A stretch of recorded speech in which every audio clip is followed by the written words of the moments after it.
Olá, sejam bem-vindos ao canal. Se você não me conhece, meu nome é Rebeca Souza e o objetivo desse canal é te ajudar a conhecer mais um pouquinho sobre Deus e sobre sua palavra. E no vídeo de hoje nós vamos ter mais uma aula com os ensinos bíblicos básicos que todo cristão deve saber. A aula de hoje vai ser a aula de número 26 e nós vamos ver sobre a ceia do Senhor ou Santa Ceia, como alguns chamam. Para o nosso verso-chave de hoje, nosso versículo-chave de hoje da nossa lição, nós vamos ver um versículo que se encontra na carta de 1 aos Coríntios, capítulo 11, versículo 26. Diz assim: Porque sempre que comerem deste pão e beberem deste cálice, vocês anunciam a morte do Senhor até que ele venha. E os versos complementares da nossa aula de hoje se encontram no Evangelho de Mateus, capítulo 26, versículo 26 até o versículo 30. Diz assim: Enquanto comiam, Jesus tomou o pão, deu graças, partiu e o deu aos seus discípulos, dizendo: Tomem e comam, isto é o meu corpo. Em seguida tomou o cálice, deu graças e o ofereceu aos discípulos, dizendo: Bebam dele todos, isto é o meu sangue da aliança, que é derramado em favor de muitos, para perdão de pecados. Eu lhes digo que de agora em diante não beberei deste fruto da videira, até aquele dia em que beberei o vinho novo com vocês no reino do meu Pai. Depois de terem cantado um hino, saíram para o Monte das Oliveiras. A nossa frase de hoje, a nossa reflexão de hoje diz assim: Santa Ceia não é um lanchinho, ela é renúncia e comunhão. Essa frase foi escrita por Eduardo Soares. Na noite de sua morte, Jesus se reuniu para jantar com os seus discípulos. Durante esse jantar, ele instituiu pela primeira vez a ceia do Senhor, que teria um tão grande significado. Além disso, ele ordenou que este rito cerimonial fosse realizado até a sua volta. Vamos ver um pouco então sobre esta ordenança que infelizmente muitos nem sabem o significado. Então vamos ver a definição sobre a ceia do Senhor. É uma ordenança do próprio Jesus. Ele a ordenou um pouco antes de ser crucificado, conforme nós vemos em Mateus 26, do versículo 26 ao 28, e 1 Coríntios 11, do versículo 24 e 25. Então, só para começar, a ceia do Senhor ela é uma ordenança do próprio Jesus. Algumas pessoas dizem que hoje nós não devemos mais celebrar a ceia do Senhor, que a ceia do Senhor não é mais algo a ser celebrado pela igreja de hoje.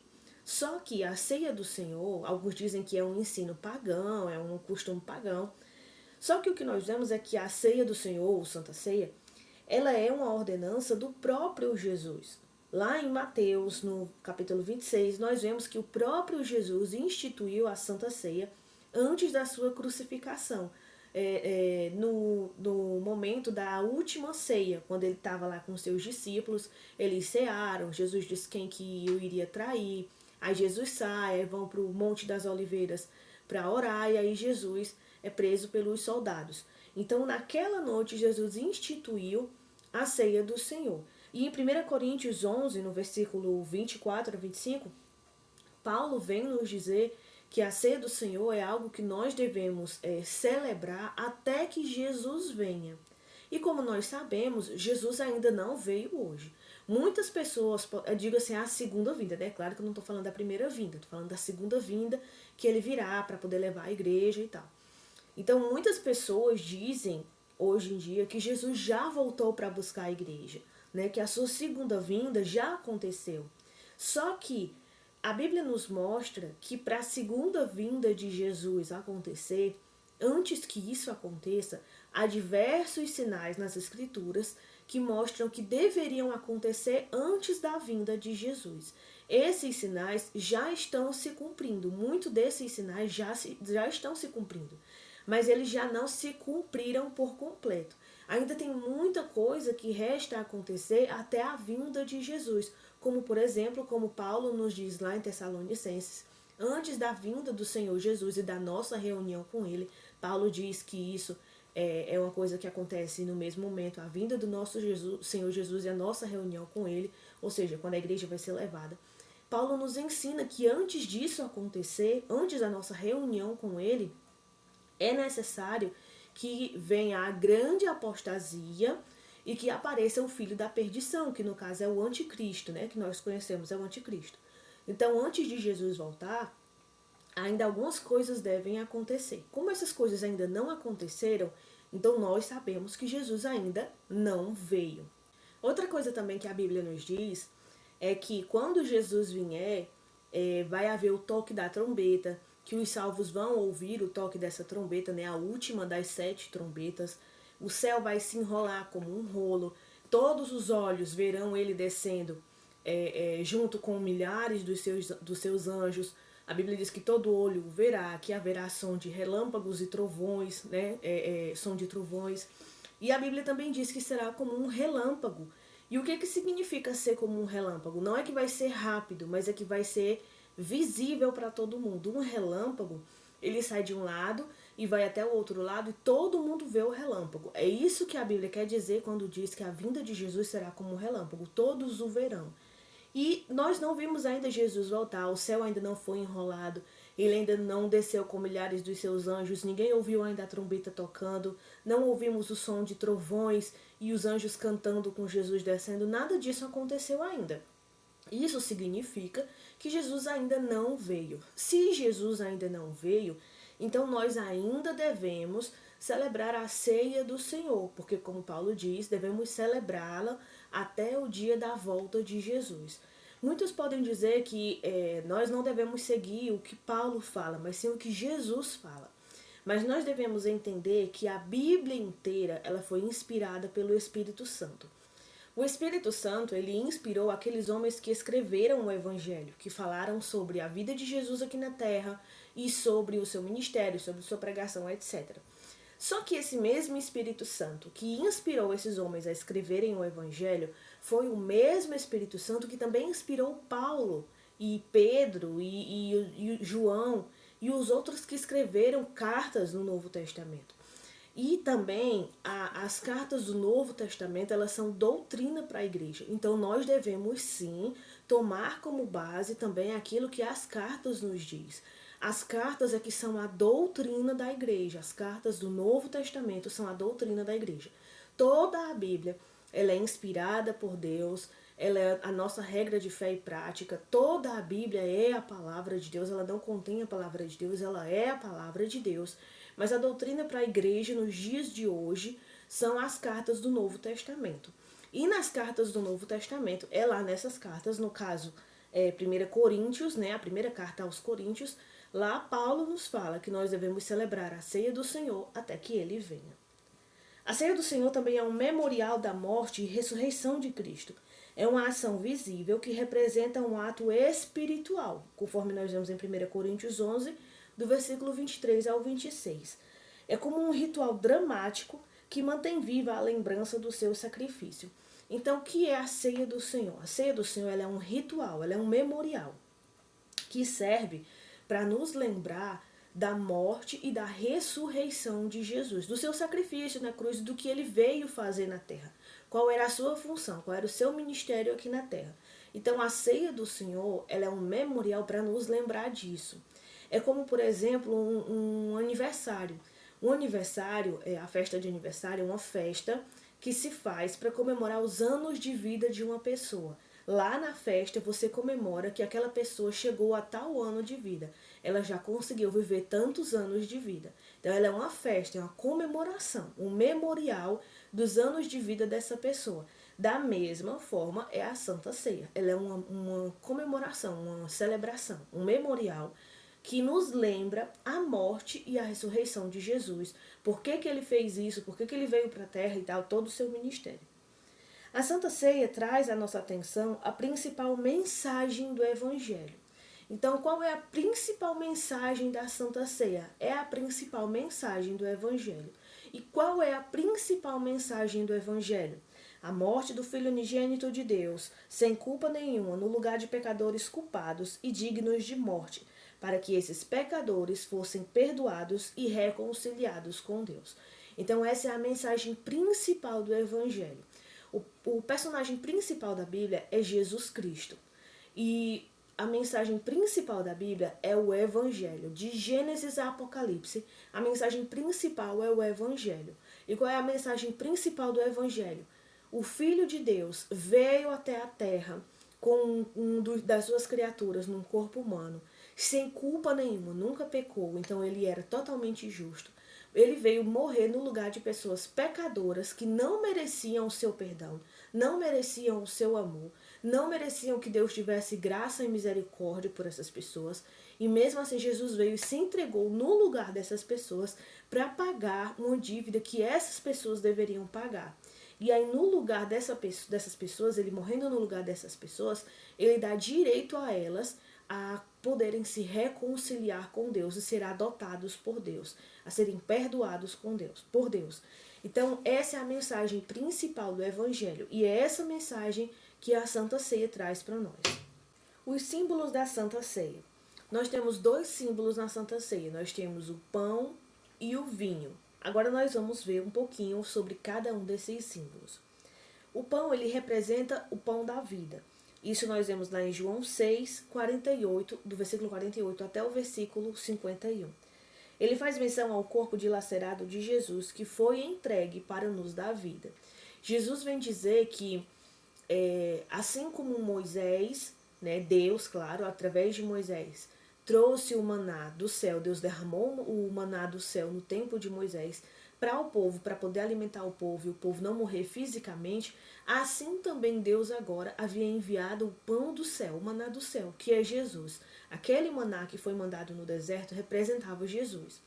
Então Deus agora envia Jesus para nos alimentar espiritualmente, para que nós não pudéssemos morrer espiritualmente, ou continuar mortos, né, no caso, né? Porque Efésios vem nos dizer que nós já estávamos mortos nos nossos delitos e pecados. Jesus diz, na verdade Deus diz para Adão, quando Adão está lá no Éden, Deus diz, Adão, não coma da fruta, porque no dia que você comer da fruta, você morrerá. E nós sabemos que no dia que Adão comeu da fruta, Adão não morreu fisicamente. Só que o que aconteceu? A partir do momento que Adão comeu a fruta fisicamente, o corpo de Adão ele se tornou sensível a doenças, a velhice, etc. Um monte de coisas. E a partir daí Adão começou a envelhecer até que chegou um dia que o seu corpo não aguentou mais e ele veio a falecer. Só que no momento que Adão come a fruta, apesar dele não morrer fisicamente naquele momento, mas naquele momento Adão morre espiritualmente. E Efésios vem nos dizer que nós estávamos mortos nos nossos delitos e pecados, vivendo conforme o príncipe deste mundo, né? A Bíblia nos diz que nós estávamos vivendo conforme o príncipe deste mundo, que é Satanás, fazendo as suas vontades. Nós estávamos sendo escravos dos nossos próprios desejos, como nos diz Romanos, por exemplo. Nós éramos escravos dos nossos próprios desejos e estávamos caminhando para a morte, porque todos os pecados estão destituídos da glória de Deus. E a consequência pelo pecado é a morte. Logo, nós éramos pecadores, mortos nos nossos pecados e estávamos caminhando para a morte, que era o que a gente merecia. Só que aí Deus manda Jesus, e esse Jesus, ele é o pão espiritual. Através desse pão espiritual, do corpo de Jesus que seria entregue por nós na cruz, nós poderíamos ter vida de novo. Esse corpo nos alimentaria e nos traria vida. Assim como o maná do céu, o alimento traz vida ao corpo humano, assim Jesus é aquele que traz vida a nós espiritualmente. Então, o pão da Santa Ceia, ele simboliza o corpo de Jesus que foi entregue por nós. E o vinho? O vinho simboliza o sangue derramado para perdão de pecados, conforme Hebreus 9, 22. E para selar a nova aliança, conforme Lucas 22, 20 e Hebreus 9, 16, 17. O que acontece? A partir do momento que Adão peca, Adão ele percebe que está nu. E o que Adão faz? A Bíblia diz que ele vem pegar folhas para se cobrir, para poder tentar cobrir a sua nudez e tentar disfarçar um pouco daquilo que ele tinha feito, para que Deus não olhasse para ele e visse o seu pecado, visse o seu erro. Só que nós mesmos, com as nossas próprias obras, pela nossa própria tentativa, nós não conseguimos esconder o nosso pecado de Deus. Então o que é que Deus faz? Deus olha para Adão e por mais que Adão estivesse coberto com folhas e estivesse atrás de árvores, Deus vê que Adão tinha pecado, porque nós não temos como esconder de Deus aquilo que nós fizemos. Então o que é que Deus faz? Acontece aí o primeiro sacrifício da história. A Bíblia diz que Deus pega a pele de um cordeiro e faz roupas para Adão e Eva. Para Deus precisar pegar a pele desse cordeiro, a pele dessa ovelha, essa ovelha precisaria ter morrido, né? Deus não poderia pegar a pele da ovelha com a ovelha ainda viva. Então aquela ovelha, aquele cordeiro, ele foi sacrificado para que Adão e Eva pudessem ter os seus corpos cobertos. Da mesma forma foi o Cordeiro de Deus. Esse Cordeiro de Deus, que é Jesus, conforme João Batista vem nos dizer lá no Evangelho de João, que não é o João Batista, mas é o Evangelho do apóstolo João, conforme João Batista vem nos dizer, esse Cordeiro de Deus, ele foi sacrificado para que, através do seu sacrifício, nós pudéssemos ter os nossos pecados, a nossa culpa perdoada. E Deus, quando olhasse para nós, não olhasse mais para o nosso pecado, mas olhasse para o Cordeiro que foi sacrificado no nosso lugar, olhasse para Jesus. É por isso que nós somos justificados diante de Deus, não perante a nossa, não através da nossa própria justiça, porque a nossa própria justiça, a Bíblia diz que ela é como um trapo imundo para Deus, ela é como um absorvente sujo. Então, para Deus, a nossa própria justiça, quando nós, pelos nossos próprios méritos, os nossos próprios meios, nós tentamos nos justificar e ser bons perante Deus, para Deus aquilo não serve de nada, porque a nossa justiça, para Deus, ela não vale nada. Então, quando Deus olha para nós, Ele olha para nós e não nos vê justos. Por mais que o sacrifício de Jesus tenha nos perdoado, ainda assim nós não somos justos. Nós somos pecadores, nós merecemos a morte, que é a consequência pelo pecado, conforme Romanos 6, 23. Só que quando Deus olha para nós, Ele vê o sacrifício de Jesus. E Ele vê a justiça de Jesus. Jesus, o justo, Ele era totalmente justo. Ele nunca havia pecado, Ele não merecia ter passado por aquilo. Então, quando Deus olha para nós, Ele não vê o nosso pecado, desde o momento que nós somos perdoados. Deus olha para nós e vê a justiça de Cristo. Então, não é a nossa justiça, é a justiça de Cristo em nós. E o que acontece? Quando esse cordeiro foi sacrificado, o sangue dele foi derramado. E Hebreus nos diz que para que haja perdão de pecados, o sangue tem que ser derramado. Porque a consequência pelo pecado é a morte, conforme Romanos 6. Se a consequência pelo pecado é a morte, então para que a dívida do pecado, o pecado é uma dívida, a Bíblia diz que o pecado é uma dívida que nós temos com Deus. Então, para que essa dívida seja paga, o sangue de alguém tem que ser derramado. Então, para que Deus olhe para nós e perdoe nossos pecados, o sangue de alguém precisou ser derramado. O nosso sangue não seria perfeito, porque nós somos pecadores. E o sacrifício para ser entregue para Deus, para perdão de pecados, deveria ser perfeito, conforme todos os cordeiros e novilhos que Deus diz que teriam que ser sacrificados lá no Velho Testamento. Deus diz que eles precisariam ser sem manchas, sem defeitos, sem doenças, totalmente perfeitos e separados para aquele propósito, serem sacrificados e serem entregues como ofertas a Deus. Então, o nosso sangue não seria bom o suficiente para poder perdoar os nossos pecados. O sangue de ovelhas e bodes também não é suficiente para perdoar os nossos pecados, porque o sangue de ovelhas e bodes não pode fazer um sacrifício de uma vez por todas, que a força desse sacrifício seja perfeita de uma vez por todas, que não precise mais ser repetido. O sangue de bodes e ovelhas precisavam ser repetidos vez após vez, derramados vez após vez, conforme nós vemos no Velho Testamento. Então, para que um sangue pudesse perdoar as nossas dívidas, rasgar nossa carta de dívida perante Deus, perdoar os nossos pecados de uma vez por todas, para que esse sacrifício fosse realmente perfeito, precisaria ser o sangue de alguém perfeito. Por isso Deus manda Jesus. Jesus é o único perfeito que poderia ter o seu sangue derramado para que Deus pudesse perdoar os nossos pecados. Então o sangue derramado de Jesus é o sangue que perdoa os nossos pecados. Hebreus diz que sem derramamento de sangue não há perdão de pecados. Por isso Jesus vem e derrama o seu sangue para perdoar os nossos pecados. E esse sangue na Santa Ceia, ele é simbolizado pelo vinho. Por isso que na Santa Ceia nós usamos o pão e o vinho. O pão simboliza o corpo de Jesus que foi entregue para pagar os nossos pecados. E o vinho simboliza o sangue de Jesus que foi derramado para poder pagar pelos nossos pecados. É por isso que na Santa Ceia nós usamos pão e vinho. Agora é importante que a gente lembre, né, nunca se esqueça, que durante a ceia o pão e o vinho não passam por nenhuma transformação. Eles não se tornam espirituais e nem se tornam no sangue e no corpo de Jesus. Eles não se tornam isso. Né? Alguns creem que durante a Santa Ceia, quando você ora para consagrar o pão e o vinho se tornam espirituais. Então, a partir dali, não é qualquer pessoa que pode comer, mesmo depois que terminar a Santa Ceia e tal. Não é qualquer pessoa que pode comer, não pode simplesmente jogar no lixo, não pode tacar fogo, porque aquilo é espiritual. Alguns dizem que tem que enterrar, né, para não fazer mal ao espiritual de alguém e tudo. A gente fica espiritualizando demais coisas que a Bíblia não espiritualiza. E alguns dizem que o pão e o vinho se tornam realmente o sangue e o corpo de Jesus.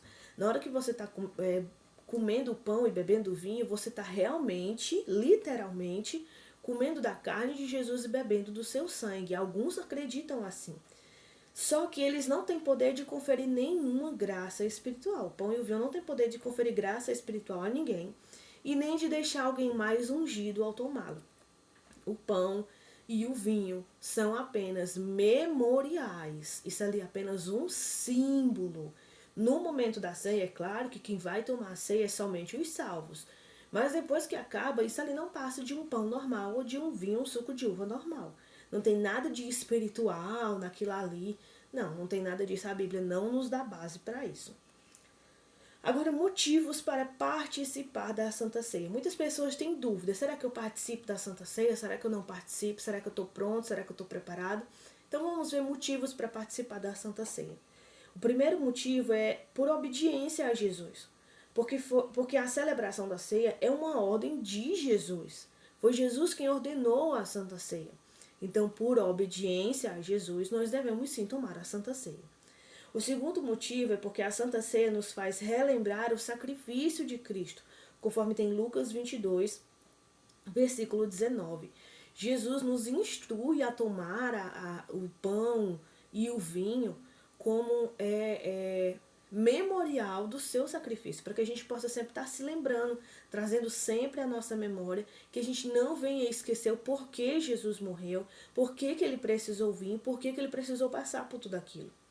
O terceiro motivo é porque, através da Santa Ceia, nós proclamamos a sua volta até que ele venha.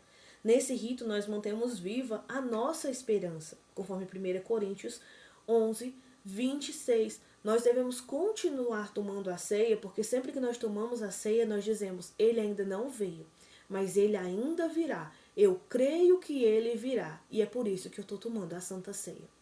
O quarto motivo é celebrar a comunhão com Cristo e com o seu corpo, conforme 1 Coríntios capítulo 10, versículo 16 e 17.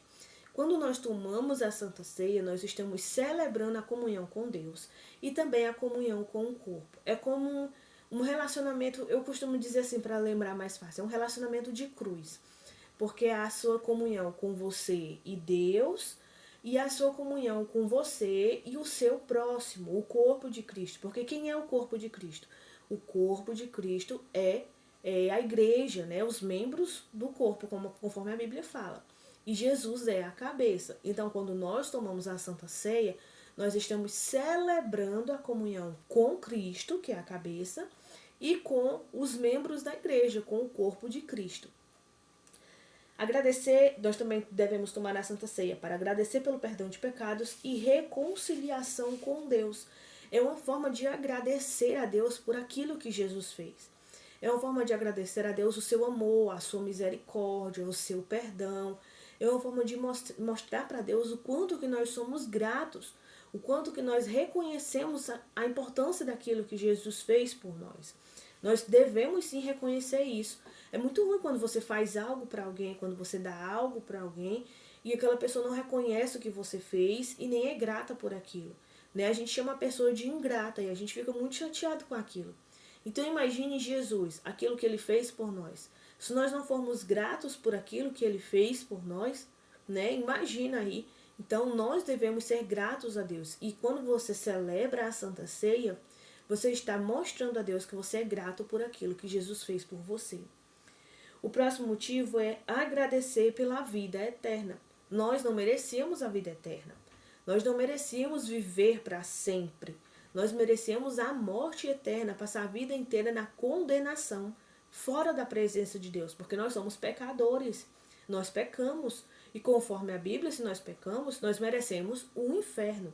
Então, se Deus escolheu, por sua graça e misericórdia, mandar Jesus por nós, para perdoar os nossos pecados, e não nos mandar para onde a gente merecia, que era a morte, né, a morte eterna, que é o inferno, a condenação eterna, mas sim nos dá a vida eterna, nos dá a chance de passar a eternidade ao lado dele, celebrando e o glorificando, então nós devemos também ser gratos por isso. E quando nós celebramos a Santa Ceia, nós mostramos para Deus o quanto nós somos gratos pela vida eterna. O próximo motivo é porque na Santa Ceia nós aproveitamos o momento para refletir nossos pecados, confessá-los a Deus e pedir perdão a Deus após nos arrepender, conforme 1 Coríntios 11, versículo 27 ao 29.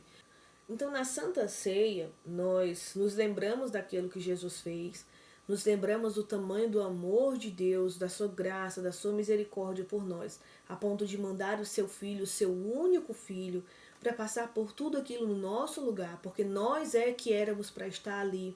Aquela cruz deveria ser para nós, os pregos nas mãos deveriam ser nas nossas mãos, tudo aquilo que Jesus passou, o sofrimento, a humilhação, tudo aquilo deveria ser para nós, aquilo deveria ser em nós. Então nós vemos tudo aquilo, nós nos lembramos durante a ceia de tudo aquilo, e aí nós olhamos para dentro do nosso coração e pensamos: eu sou um pobre miserável, eu necessito da graça de Deus. Deus me amou tanto, mas veja o que eu estou fazendo. E a gente vai e relembra e olha tudo aquilo que nós fazemos que desagrada a Deus. Nós vemos e lembramos dos nossos pecados. E aquilo ali é uma oportunidade para que a gente venha reconhecer os nossos pecados, se arrepender deles e pedir perdão a Deus, confessá-los a Deus e pedir perdão. E também durante a ceia, o próximo motivo para participar da ceia é que durante a ceia nós aproveitamos também para nos alegrar e celebrar a vitória de Cristo sobre a morte e sobre o pecado, conforme Salmos capítulo 98, versículo 1. Nós não devemos apenas nos lembrar da morte de Jesus, do seu sacrifício na cruz, do seu sofrimento, da sua humilhação, do seu desprezo. Nós não devemos nos lembrar apenas disso, mas nos lembrar que após tudo isso que ele fez, ele ressuscitou. Então, mais do que lembrar da morte de Jesus, nós devemos nos lembrar que depois disso tudo, ele venceu a morte. Ele venceu tudo aquilo, e que aquilo foi por nós. Assim como ele ressuscitou dos mortos, agora ele nos dá a chance também de ressuscitar da morte, né, que é a morte causada pelo pecado, e nos tornarmos novas criaturas. É assim que nós nascemos de novo. É graças à ressurreição de Cristo que nós hoje podemos ressuscitar com ele. Quando nós confessamos a Cristo e aceitamos o seu nome, é como se nós estivéssemos voltando lá naquele dia que Jesus morreu, morrêssemos na cruz com ele e ao terceiro dia ressuscitássemos com ele. Então nós devemos, durante a Santa Ceia, celebrar a vitória de Cristo sobre o pecado, sobre a morte, sobre tudo aquilo que é mal, tudo aquilo que entristece a Deus. Jesus foi vitorioso e ele subiu ao céu, está reinando do lado de Deus Pai e um dia voltará para nos buscar. Durante a Santa Ceia, nós comemoramos tudo isso. Agora, algumas observações que são importantes. A Ceia do Senhor, ela substituiu a comemoração da Páscoa. O que acontece? No dia que Jesus instituiu a Santa Ceia, naquele dia era comemorado a Páscoa. A Páscoa, ela é uma celebração judaica. É por isso que hoje a igreja ela não tem obrigação de estar comemorando a Páscoa. Claro que você pode aproveitar o momento da Páscoa, né? Tá todo mundo, tem muita gente falando sobre Jesus. A maioria fala sobre coelho e ovo de chocolate, que não tem nada a ver com Páscoa. Mas tem muita gente falando, né, sobre Jesus, sobre o seu sacrifício, que ele fez pelo povo e tal. Se você quiser aproveitar para poder relembrar disso também, comemorar isso junto com sua família, com seus amigos, você pode sim se reunir para comemorar junto, para poder celebrar a libertação que Deus deu ao povo judeu, ao povo judaico. Você pode aproveitar esse momento para tirar uma folga com a sua família, para poder passear, poder ter um momento de comunhão com a sua família, com a igreja. Agora, a Páscoa ela não é uma celebração cristã, ela é uma celebração judaica. Ela comemora a libertação do povo lá do Egito. A Páscoa é uma comemoração a respeito da libertação do povo do Egito. Quando é que a primeira Páscoa foi instituída? A primeira Páscoa ela foi instituída por Deus no dia da libertação do povo de Deus do Egito. Então tudo aquilo ali, ele estava simbolizando a libertação do povo de Deus, que no tempo era os judeus, sua libertação do Egito. E aí todos os judeus sempre tinham que ficar celebrando a Páscoa, que era para comemorar e se lembrar daquilo que Deus tinha feito por eles no Egito. Aí Jesus vem e na sua última janta com os discípulos, antes da sua crucificação, ele institui a Santa Ceia, justamente num dia de Páscoa. Devemos nos lembrar que era o jantar da Páscoa naquela noite. E aí Jesus institui a ceia, porque agora nós não estávamos mais falando sobre a libertação física de um povo específico, da servidão de um povo específico. Agora nós estávamos falando da libertação espiritual de pessoas de qualquer povo do mundo da servidão do pecado. Então as pessoas eram servas do pecado, assim como os israelitas foram servos no Egito. Deus veio e libertou as pessoas do Egito, os judeus do Egito. Jesus veio para poder trazer essa libertação também, não apenas para os judeus, porque também era para os judeus, mas para qualquer gentio. O que são gentios? Povos não judeus. Brasileiros, chineses, americanos, europeus, qualquer povo não judeu é chamado de gentio. Isso é um gentio. Ele é uma pessoa não judia. Então, a libertação agora seria não só para os judeus, mas a libertação seria para todos os povos, pessoas de qualquer povo, que se entregasse a Jesus, Deus os libertaria da servidão do pecado. Então, Jesus vem e institui a ceia. Olha, vocês comemoravam a Páscoa, e com a Páscoa vocês usavam o cordeiro assado, vocês usavam o pão sem fermento, vocês usavam ervas amargas, porque tudo aquilo tinha um significado para aquele dia lá no Egito. Agora vocês vão usar o pão e o vinho, porque agora isso aqui vai ter um significado maior. Não precisa de cordeiro, porque o cordeiro era Jesus. O pão sem fermento agora seria o pão que estava simbolizando o corpo de Jesus. E as ervas amargas eram o sofrimento de Jesus. Tudo aquilo também apontava para Jesus. Então Jesus vem e institui a ceia. Então a Páscoa ela é uma comemoração judaica. Ela não é uma comemoração cristã.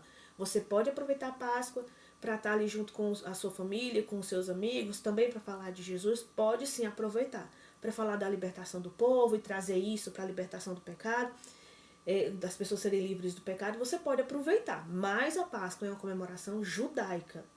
A comemoração cristã é a Santa Ceia. Somente aqueles que fazem parte do corpo de Cristo é que podem tomar a Santa Ceia, já que ela é um memorial para aqueles que foram lavados por seu sangue e que vivem em comunhão com Cristo, obedecendo os seus mandamentos, conforme nós vemos em 1 João 1, capítulo 5 ao 7. Se alguém diz que tem comunhão com Deus e não obedece aos seus mandamentos, logo essa pessoa é um mentiroso. É isso que 1 João vem nos dizer. Se alguém diz que pertence ao povo de Deus, que é filho de Deus, ele precisa obedecer os mandamentos do Senhor. Não como uma forma de ganhar o amor de Deus. Não, eu vou obedecer para que Deus tenha misericórdia de mim. Vou obedecer para que Deus me salve. Não, vou obedecer porque fui salvo. A obediência aos mandamentos de Deus não é uma condição para você ser salvo. A obediência aos mandamentos de Deus é o resultado daquele que foi salvo. Então, se você foi salvo verdadeiramente, você obedece os mandamentos de Deus. Se você não obedece os mandamentos de Deus, então é porque você não foi salvo. E se você não foi salvo, você não pode tomar a Santa Ceia. Porque a Santa Ceia, ela é para aqueles que foram salvos. A Santa Ceia, ela é um memorial, é uma comemoração, uma celebração de pessoas que receberam do corpo e do sangue de Jesus. O sangue de Jesus derramado na cruz, aquele corpo pendurado na cruz, foi pelos salvos, pelas pessoas que seriam salvas. Uma pessoa que não foi salva não participa daquilo que o sacrifício de Jesus faz, porque ela ainda não foi salva. Então ela ainda não participa do corpo de Cristo, ainda não participa do sangue de Cristo. O sangue de Cristo ainda não a purificou. Pode um dia purificá-la, mas ainda não a purificou.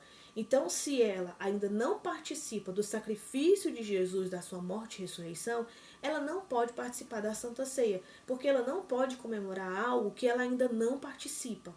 Ela não pode fazer parte de uma comemoração que ela ainda não tem nada a ver com aquela comemoração. Ela precisa primeiro ser salva para aí sim ela tomar do pão e do vinho, ela poder participar da Santa Ceia. Tomar a ceia indignamente significa não levar a sério o significado dela. Quem não leva a sério isso está brincando com o sacrifício de Cristo, conforme 1 Coríntios 11, 27 ao 29. Ser digno de tomar a ceia não quer dizer merecer tomar a ceia. Não, eu vou tomar a ceia porque eu mereço tomar a ceia. Ninguém é digno nesse ponto de merecer. Ninguém merece tomar a ceia do Senhor, porque ninguém merece o sacrifício de Cristo. A Bíblia nos diz que ninguém é merecedor do sacrifício de Cristo. Se Cristo escolheu morrer pelas pessoas, foi pela sua livre e espontânea vontade, foi por causa do seu amor, da sua graça, da sua misericórdia, não porque essas pessoas mereceram. A Bíblia diz que não depende daquele que quer e nem daquele que se esforça, mas somente de Deus que quer derramar a sua glória, da sua graça, da sua misericórdia para aquela pessoa. Então, se você vai tomar a ceia achando que você é digno porque você merece a ceia, então você nunca vai ser digno, porque ninguém merece a ceia. Então, o que significa tomar a ceia dignamente? Significa que você não está verdadeiramente em comunhão com Cristo e que você não está verdadeiramente em comunhão com o corpo de Cristo. Para tomar a ceia, você precisa estar em comunhão com Cristo e com o corpo de Cristo. Por quê? Porque se eu sou salvo, então automaticamente o Espírito Santo vai entrar dentro de mim. Na hora que uma pessoa se converte e Deus salva aquela pessoa, o Espírito Santo entra dentro daquela pessoa e faz daquela pessoa uma casa. Então ele começa a morar dentro daquela pessoa. Quando ele começa a morar dentro daquela pessoa, ele faz uma mudança dentro daquela pessoa. E ela começa agora um novo estilo de vida. As coisas velhas já se passaram, tudo se fez novo. Agora é uma nova pessoa, novos gostos, um novo estilo de vida. E o que acontece? O Espírito Santo, ele vai produzir na pessoa o fruto do Espírito. O que é o fruto do Espírito? São partes das virtudes de Cristo naquela pessoa. Há coisas que Deus não divide com a pessoa, né, com os seres humanos. Há virtudes suas que ele não divide com os seres humanos. Por exemplo, sua soberania, sua onipotência, né, sua onisciência. Deus não divide essas coisas com as pessoas. Só Deus é soberano, só Deus é onipotente, só Deus sabe de todas as coisas, só Ele tem essas coisas. Mas há certas virtudes que Deus compartilha com as pessoas, como amor, paz, bondade, alegria, mansidão. Né? Quem vê a Cristo vê o Pai. Então Jesus tem essas virtudes também. E o que acontece? Essas virtudes de Jesus, elas são compartilhadas com as pessoas através do Espírito Santo. Logo, se alguém é salvo, automaticamente ele precisa ter como evidência a paz, o amor, a bondade, a mansidão. Se essa pessoa não tem essas virtudes do fruto do Espírito, essa pessoa provavelmente não foi salva. Porque quem é salvo, automaticamente o Espírito Santo ele vai produzir essas virtudes nas pessoas. E aí, com essas virtudes, né, produzindo as virtudes do Espírito Santo, logo essa pessoa ela vai estar em comunhão com o corpo, porque ela vai ser uma pessoa que vai ter paz, amor, mansidão, essas coisas. Então ela vai estar em comunhão com o corpo e em comunhão com Cristo. Porque o Espírito Santo ele trabalha na pessoa para que a comunhão dela com Cristo seja aperfeiçoada cada vez mais. E a comunhão dela com o restante do corpo, com os outros membros do corpo, seja aperfeiçoada cada vez mais. Logo, se alguém não está em comunhão com Cristo, ou não está em comunhão com o corpo, porque comunhão com Cristo leva à comunhão com o corpo, se você está em comunhão com Cristo, você vai estar em comunhão com o corpo. É algo automático. Então, se você não está em comunhão com o corpo, logo, você não está em comunhão com Cristo. Se você não está em comunhão com Cristo, então qual o motivo de tomar a Santa Ceia? Não há motivo, porque a Santa Ceia é para ser tomada por aqueles que estão em comunhão com Cristo. por isso que quem participa da Santa Ceia precisa se examinar a si mesmo, como Paulo diz, examine-se cada um a si mesmo, para você ver, eu estou em comunhão com Cristo, eu estou em comunhão com o corpo de Cristo, estou em comunhão com os meus irmãos, com os outros membros do corpo, nós estamos todos em comunhão. Aí, depois que você olhar isso aí você vê se você toma a ceia ou não.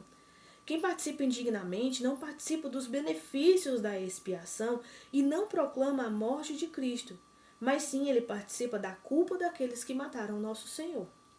Nós somos advertidos a não estar em inimizades com os irmãos na fé, a fim de estarmos em comunhão com Deus.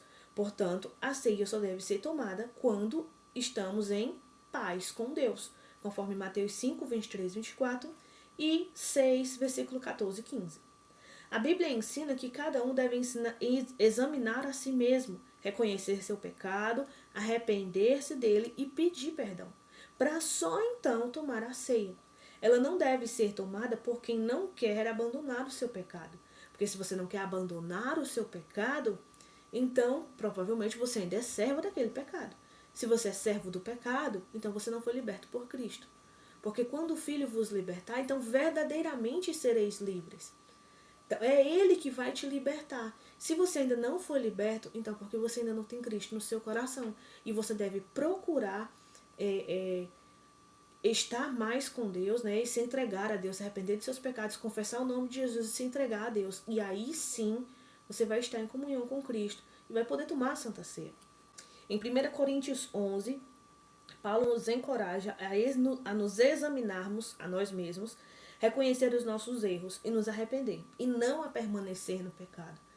Então, se você permanece no pecado, né, se você tem aquele pecado, se você sabe que você está cometendo pecado, e você permanece nele, não quer se arrepender do seu pecado, você precisa se arrepender, você precisa se entregar a Deus, reconhecer seu pecado, pedir perdão, né, confessar os seus pecados a Deus, para só então você ser perdoado e aí você poder participar da ceia. Porque se você permanece no pecado, então significa que não há arrependimento. Agora sim, muitas vezes você já é salvo e mesmo assim você ainda vai ter dificuldade com algum pecado. Por quê? Porque para cada pessoa é diferente. Você pode ter dificuldades com pecados que eu não tenho dificuldade. E eu posso ter dificuldades com pecados que você não tem dificuldade. Cada um é diferente. Cada um tem o seu jeito. Cada um tem aquilo que lhe atrapalha. Então, o que lhe atrapalha pode ser o que não me atrapalha. E o que me atrapalha pode ser o que não te atrapalha. Então, sendo assim, mesmo salvos, nós vamos ter ainda dificuldades com alguns pecados. Por quê? Porque nós ainda estamos nesse corpo mortal. A Bíblia diz que o nosso corpo ele só vai ser transformado num corpo que não peca mais quando Jesus voltar. Que ele ressuscitar os mortos em Cristo com o corpo já transformado e nós formos transformados também. Enquanto isso, nós ainda estamos num corpo que pode pecar. E muitas vezes nós vamos nos encontrar no pecado, cometendo algum pecado. E vai acontecer de você ter dificuldade com certos pecados. Agora, a diferença está em reconhecer o seu pecado, se arrepender, confessá-lo a Deus e pedir ajuda para ser liberto daquilo ali. Porque quando você não reconhece, ou até reconhece, mas não se arrepende, aí sim é um sinal de que Cristo ainda não habita dentro de você. O Espírito Santo ainda não está aí dentro e você ainda não foi salvo. Quando você tem, é um sinal do salvo. O salvo, quando ele comete um pecado, aquilo ali dói, aquilo ali machuca, aquilo ali incomoda ele. Ele pede ajuda a Deus para ser liberto, para vencer aquilo ali. Porque Deus te dá a liberdade de poder vencer o pecado. Então ele pede ajuda a Deus para vencer aquilo ali. Se você não pede ajuda a Deus para vencer um pecado, se você não está nem aí para isso e continua no seu pecado deliberadamente, então isso é um sinal de que você não foi salvo. Nos dias da igreja primitiva, os cultos de comunhão aconteciam nas casas, conforme Atos 12, 12 e 16, versículo 40, 1 Coríntios 16, versículo 19, e também lá em Filemon 2. E eram todos os domingos, conforme Atos 2, 42. Eram chamados cultos de comunhão. Todos os domingos eles faziam um culto de comunhão, que era celebrando a ceia.